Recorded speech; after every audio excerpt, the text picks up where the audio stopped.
பாஜக அரசால் வரும் பாதிப்புகளை தடுக்க முதல் குரல் கொடுப்பது தமிழ்நாடு என்பதே முதலமைச்சரின் நோக்கம் என தொழில்துறை அமைச்சர் டிஆர்பி ராஜா மற்றும் திருவாரூர் திமுக மாவட்ட செயலாளர் பூண்டி கலைவாணன் செய்தியாளர்களிடம் பேட்டியளித்துள்ளனர்.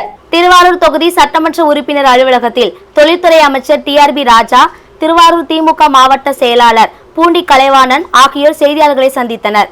செய்தியாளர்கள் சந்திப்பில் திருவாரூர் திமுக மாவட்ட செயலாளர் பூண்டி கலைவாணன் தெரிவித்ததாவது: திராவிட இயக்கம் ஆரம்பத்தில் சமுதாய பணிக்காக, சுயமரியாதை காப்பாற்றுவதற்காகவும், மொழி இனம் கலாச்சாரத்தை காப்பாற்றுவதற்காகவும் இந்த இயக்கம் எப்படி துவங்கப்பட்டதோ அதே கொள்கை பிடிப்புடன் நடத்தி வரும் திராவிட நாயகன் தளபதி இன்று ஒரே அணியில் தமிழ்நாடு என்ற இயக்கத்தை துவக்கியுள்ளார். நமக்கு கிடைத்திருக்கும் சகோதரத்துவம், சமத்துவத்தை, சுயமரியாதை, நமது தனித்தன்மையை ஒழித்து கட்டுவதுதான் ஒன்றிய பாஜக அரசின் அஜெண்டா. அதனால் இதை எப்படியும் நாம் முறியடிக்க வேண்டும். இன்றும் தமிழ்நாடு நாம் நன்றாக இருக்கிறோம். நம்முடைய மொழி, இனம், கலாச்சாரத்தை சீரழிப்பது, நம்முடைய முக்கியத்துவத்தை குறைப்பது, பிரதிநிதித்துவத்தை குறைப்பது, எப்படியும் தமிழ்நாட்டை ஒழித்துவிட வேண்டும் என பாஜக நினைக்கிறது. எந்த சூழ்நிலையிலும் பாஜக தமிழ்நாட்டில் கால் ஊன்ற முடியாது என தெரிந்து தமிழ்நாட்டை மோசமான சூழ்நிலைக்கு கொண்டு போகிறார்கள் என்பதால் ஒட்டுமொத்த தமிழ்நாட்டை, தமிழ் இனத்தை காக்க வேண்டும் என்பதற்காக ஓரணியில் தமிழ்நாடு இயக்கத்தை தொடங்கியுள்ளார்கள். நமது தனித்துவத்தை கெடுக்க வேண்டும், சுயமரியாதையில் கை வைக்க வேண்டும் என்ற நிலையை எடுத்துள்ள பாஜக அரசை எதிர்க்க வேண்டும். திராவிட முன்னேற்ற கழகம் என்று மட்டுமல்லாமல் ஒட்டுமொத்த தமிழகமும் ஒன்று சேர்ந்து ஒன்றிய அரசு எதிர்க்க வேண்டும் என்பதற்காக ஓரணியில் தமிழ்நாடு திட்டத்தை தொடங்கப்பட்டுள்ளது. 3ஆம் தேதி முதல் ஒவ்வொரு வீடுதோறும் பாஜக அரசால் என்னென்ன பாதிப்பு உள்ளது என, அடுத்த தலைமுறை வாழ்வதற்காக என்ன செய்ய வேண்டும் என எடுத்து சொல்லி ஒட்டுமொத்த தமிழ்நாட்டையும் அரசியல் பாகுபாடு இல்லாமல் ஓரணியில் தமிழ்நாடு இயக்கத்தில் இணைத்துக் கொண்டு மொத்தமாக தமிழ்நாடு போராட வேண்டும் என்ற முன்னெடுப்பை எடுக்க வேண்டும் என்பது திராவிட நாயகன் தளபதியின் வேண்டுகோள்.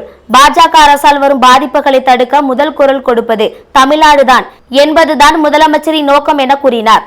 தொடர்ந்து தொழில்துறை அமைச்சர் டிஆர்பி ராஜா தெரிவித்ததாவது: ஒன்றிய அரசு எப்படியெல்லாம் தமிழகத்திற்கு, தமிழர்களுக்கு, தமிழ் இனத்திற்கு துரோகங்கள் செய்து கொண்டிருக்கிறது. அவர்களுக்கு துணை நிற்பவர்களும் துரோகிகளாக மாறுகிறார்கள். இந்த துரோக செயலை எதிர்ப்பதற்கு எல்லோரும் ஓரணியில் நின்றால் தமிழகத்தின் அடுத்த கட்ட வளர்ச்சி, அடுத்த தலைமுறையின் வளர்ச்சி உறுதி செய்யப்படும்.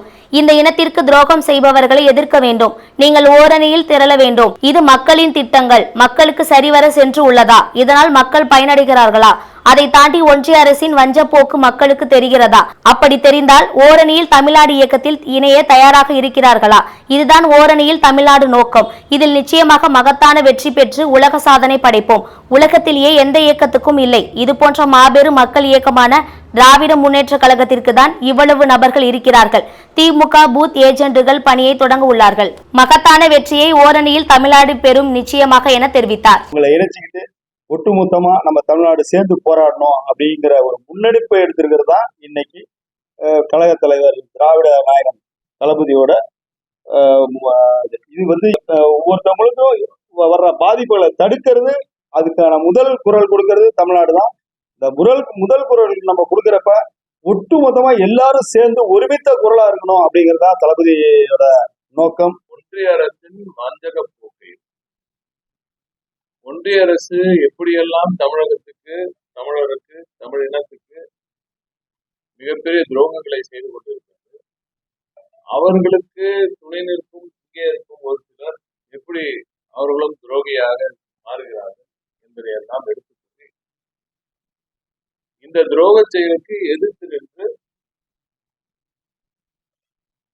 நமது அருமையண்ணன் மாடுகளை செயலாளர் துரோகத்துக்கு எல்லோரும் எதிர்த்து நின்று ஓரணியில் நின்றால் தமிழகத்தின் அடுத்த கட்ட வளர்ச்சி, அடுத்த தலைமுறையின் வளர்ச்சி உறுதி செய்யப்படும். கேள்வி, இந்த இனத்துக்கு துரோகம் செய்பவர்களை எதிர்த்து நிற்க வேண்டும். நீங்கள் ஓரணியில்